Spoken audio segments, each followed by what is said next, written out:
How's it going, everybody? Andrew Dunford here with Dunford Outdoors. Currently setting out my garage right now. A lot of the lakes around here are froze over, but it's that awkward time where it's not enough to ice fish, but yet it's not enough to go fish some open water for some bass.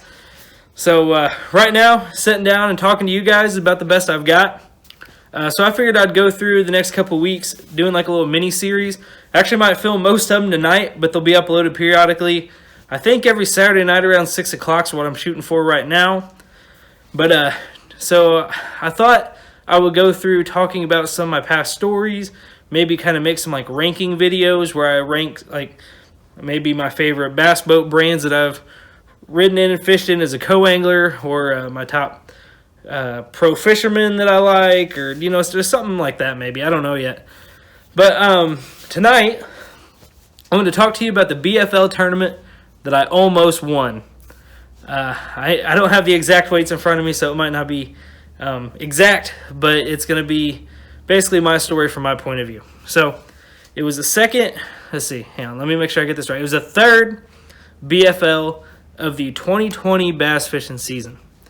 I actually got paired up with the same boater in the third event that I had the first event. So even though it's a little bit of a disadvantage to the other co-anglers and even a disadvantage to my boater, that's just how it worked out. And I called the tournament officials. They said there's nothing we can do about it. Once we press that button on the computer, it's done. There ain't nothing else we can do about it. So I called my boater. He wasn't the happiest, but he understood that there wasn't nothing we could do about it. And I wasn't the happiest, because the whole reason why I'm doing the BFLs is so that I can fish with other boaters and learn more before I switch to that pro side. Well, anyway, I get paired up with him. I kind of knew how we were going to fish, but I didn't know exactly. I just had an idea of his style, things like that. So that actually went a long way, but I still had to catch him.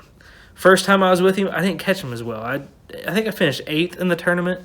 That's still pretty dang good, but I just knew there was something missing in the way I fished the first time with him, and I knew I needed to adjust and fish that way the second time, but I didn't know yet what that was. So I realized the second time I needed to fish deeper. We were fishing a lot of bars, ledges, things like that on Kentucky Lake. It's what it's known for. It's what it's famous for. But where I live here in Southern Illinois, we don't have lakes like that. Kentucky Lake is the nearest lake we have like that. And I never really fished the ledges much, things like that. So it was a whole new experience to me. And I just so happened to have in my tackle box was I think it was a 3/4 ounce Bass Pro Shop Green Pumpkin Enticer football jig. And I was like, well, that can get out there far. That can get out there deep, things like that.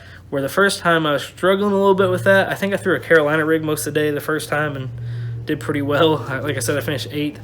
And I'm sorry, but if you hear cars going by, dogs barking, this is all raw, uncut. It's going down right now in my garage, so if you hear any background noise, that's exactly what it is. But, so back to the story. Yeah, I had that football jig, and we were hopping around from like bar to bar, some offshore structures, stumps, things like that. And then I was able to pick off one pretty early. It was like I think a 16-incher, real skinny looking fish, wasn't that healthy.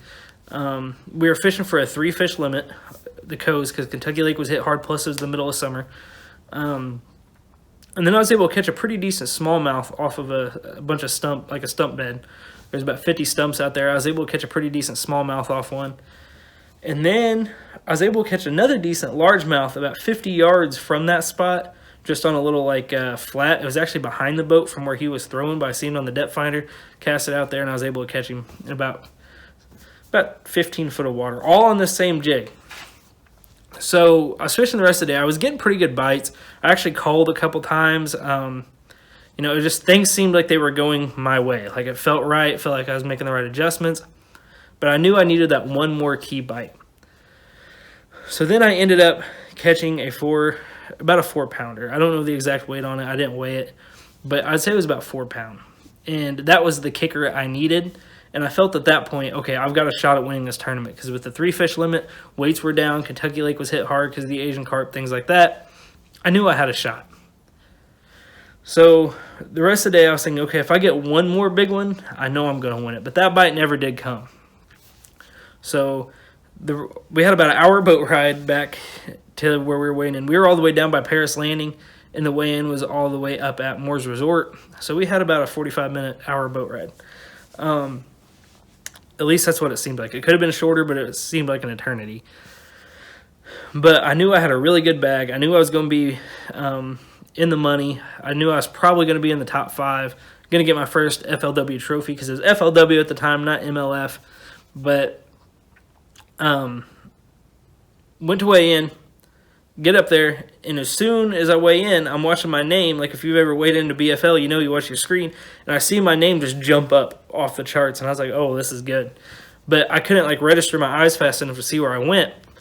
And the guy that was filling in for the tournament director, Daniel Fennell, was our tournament director, but he took over the FLW Pro Circuit, now the MLF Pro Circuit. So he was gone because he had to go with the Pro Circuit, so we had basically a fill-in tournament director. And he said that I was tied for first, but at that time, I was actually in first. And I was in first, I think, by like a pound or two. I think I had a pretty good margin going on. So I'm in first for about 10 more guys, and they're starting to wind down. I'm starting to get excited because, you know, more guys coming through. No one's topping me yet. And then I think there's about 5 guys left, and a gentleman from Indiana weighed in and ended up having, I think, 1 pound more than me. He had a heck of a day. Great day. I think he weighed in. I had like 9 something. He had almost 11 pound, I think. All these numbers aren't exact. I don't know for sure. I'd have to go back and look. I might even be able to like screenshot it and post it somewhere here in the video. I don't know. So you guys can see it. But ended up finishing second. Got my very first FLW trophy. Hopefully it's the first of many. I haven't been able to get one yet. I did cash a check later in the year, so I cashed 3 checks that season. Last year, I didn't cash any checks. 2021, I had a horrible season, honestly. I had best finish I had all year was 28th in the very first BFL of the year. So that was rough. But 2020 was a magical season. I was very blessed, very fortunate. It was an awesome time, and I feel, like I said, very blessed to be able to do that. A lot of guys go their whole life never cashing a check in a BFL. Fortunately, I was able to cash 3 of them. That's amazing. I give all the glory and praise to the good Lord above, because without him, I definitely could not do it. But so this video like this, you'll start seeing more of these here in the next couple weeks, because like I said, we're in that awkward period here in Southern Illinois where we have frozen water, but yet it's not thick enough to ice fish, so I can't make any ice fishing videos, but yet it's still frozen enough I can't. There is not much open water around where I live. With balancing with work, I'd have to travel about an hour and a half away, and I just can't do that right now with work, things like that. So this is pretty much going to be the videos for the next couple weeks. Like I said, I've got a couple things in mind and plan, so hopefully you guys enjoyed this video. If you wouldn't care, guys, please subscribe. I've had a lot of views lately on the channel. One of my videos has gotten almost 2,500 views. That is insane. So if you guys could just please hit that subscribe button.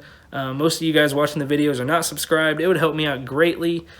This year I'm going to hit the content hard. I know last year I said I was going to. I didn't. I kept having editing issues, things like that. Well, September, I got a really nice laptop. I decided to just go ahead and shell out the money to get something that I could edit on. It's actually a gaming laptop. That way I know it can run the programs, run the high-def videos. So I think all them issues are straightened out. So if you guys could, please subscribe. There's more content coming. Stay safe out there. God bless. See you next time.